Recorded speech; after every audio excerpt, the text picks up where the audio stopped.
नमस्ते, सत श्री अकाल, आदाब। आप सबको अंतर्राष्ट्रीय वुमेंस डे की बहुत बहुत शुभकामनाएं। 8 मार्च अंतर्राष्ट्रीय वुमेंस डे के नाम से मनाया जाता है और ये हम सब महिलाओं के लिए है। तो इसलिए आप सबको, जो भी महिलाएं हैं हमारे देश की, विदेश की, पूरे विश्व की, उनको मेरी तरफ से हैप्पी वुमेंस डे। और आज मैं आपको वुमेंस डे में कुछ बातें बताने जा रही हूँ, जिसमें सबसे पहले मैं एक छोटी सी पोएम है, कविता है, जो मैंने पढ़ी थी गूगल में, मेरे को बहुत पसंद आई और वो हम नारियों पे पूरी तरह से सटीक जाती है। तो वो आपके को पहले सुनाती हूँ। मन ही मन रोती है, फिर भी बाहर से हंसती है, बार बार बिखरे बालों को संवारती है। शादी होते ही उसका सब कुछ पीछे छूट जाता है, सखी सहेलियां, आजादी, मायका सब छूट जाता है। अपनी फटी हुई एड़ियों को साड़ी से ढकती है, स्वयं से ज्यादा वो परिवार वालों का ख्याल रखती है। सब उस पर अपना अधिकार जमाते हैं, वो सबसे डरती है। शादी होकर जब लड़की ससुराल में जाती है, भूल कर वो मायका घर अपना बसाती है। जब वो घर आती है तो घर के आंगन खुशियों से भर जाते हैं।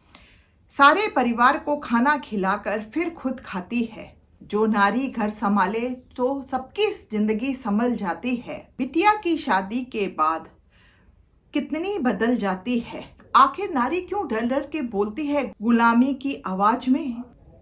गुलामी में जागती है और गुलामी में सोती है। दहेज की वजह से हत्याएं जिनकी होती है, जीना उनका 4 दीवारों में और उसी में मर जाती है। जिस दिन सीख जाएगी अपनी हक में आवाज उठाना, उस दिन मिल जाएगा उसको सपनों का ठिकाना। खुद को बदलो, समाज बदलेगा और वो दिन भी आएगा जब पूरा ससुराल तुम्हारे साथ बैठकर खाना खाएगा।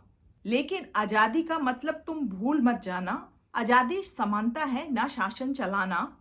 रूढ़िवादी घर की नारी आज भी गुलाम है, दिन भर मशीन की तरह पड़ता उस पर काम है। दुखों के पार से वो झरनों की तरह झरती है, क्योंकि नारी महान होती है। तो ये एक कविताएं थी जो मेरे को बहुत अच्छी लगी।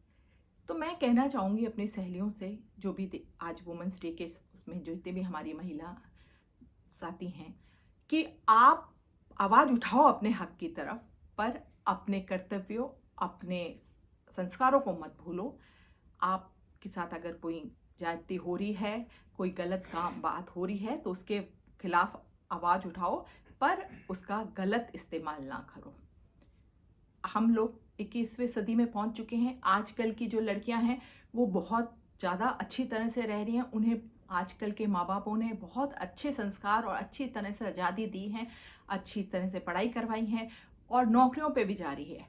पर आप अगर नौकरियों में जा रहे हैं तो घर के काम को भी ध्यान दें, आपकी जो जिम्मेवारियां हैं उन पर भी ध्यान दें। बच्चे, पति, सास, ससुर, अकेला आपका काम नहीं है। मैं ये नहीं कह रही हूँ कि आप अकेले, पर उस पे भी ध्यान दें। ये हमारी पहचान है। घर से ही घर जो है एक स्त्री से ही बनता है, और स्त्री अगर ध्यान नहीं देती है तो घर बिखर भी जाता है।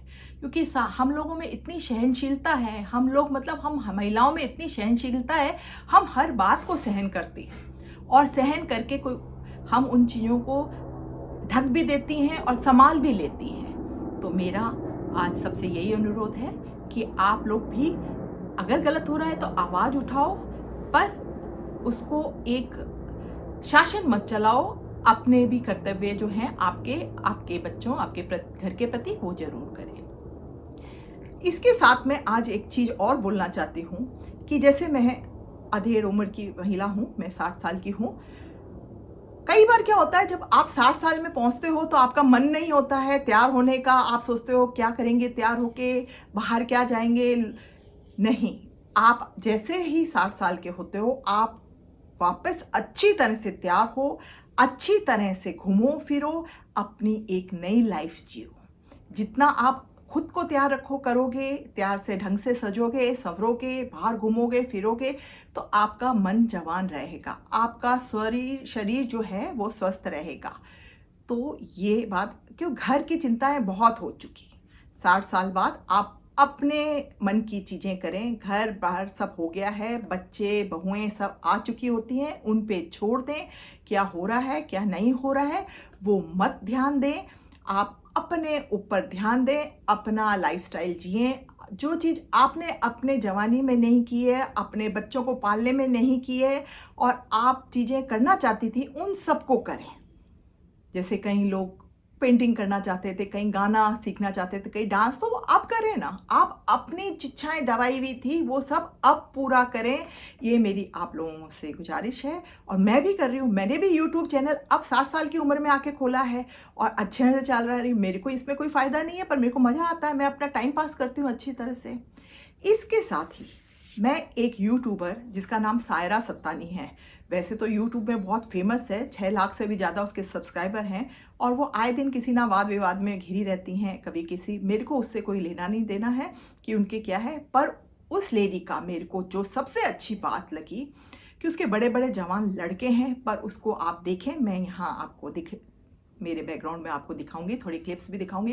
वो इतनी अच्छी तरह से सस्ती सवरती है, अच्छे अच्छे कपड़े पहनती है, अच्छी तरह से सवरती है, अच्छा खाने के भी वीडियोस बनाती है, बाहर भी घूमती है, भगवान का जो उनके दरगाह है वहाँ भी जाती है। सब उसको देख के मेरे को लगता है कि जब वो इतनी तरह से अच्छे से, उनको देख के एक मोटिवेशन सा आता है। तो मैं यही कहना चाहती हूँ कि आप ऐसे लोगों को रोल मॉडल बनाओ। मेरा सायरा सत्तानी वाले से मतलब नहीं है, आप किसी और को भी देखते हैं जो है, उनको रोल मॉडल बना के आप अच्छे से सजो सवरो, अच्छी तरह जो भी आपने पहनने की इच्छा है पहनो। ये मत सोचो कि अब क्या करें, अब तो हमारी ज़िंदगी हो गई, हमारी कुछ नहीं, अब हमारी नई ज़िंदगी शुरू हुई है। तो ये जो ब्लॉग मैं बना रही हूँ वुमेंस डे में, वो मेरी अधेड़ उम्र की सहेली महिलाएं उनके लिए है जो मेरे बराबर है या 45-50 से ऊपर है, उन लोगों के लिए है कि आप अपनी जीवन जो है, जो नहीं जिया है, वो अब जीना शुरू करो। अगर आपके बहू बेटे सब आ गए तो छोड़ दो उनकी चिंता, वो लोग घर संभाल लेंगे, सब चीज़ें कर लेंगे। हाँ, अब अपने लिए जिए।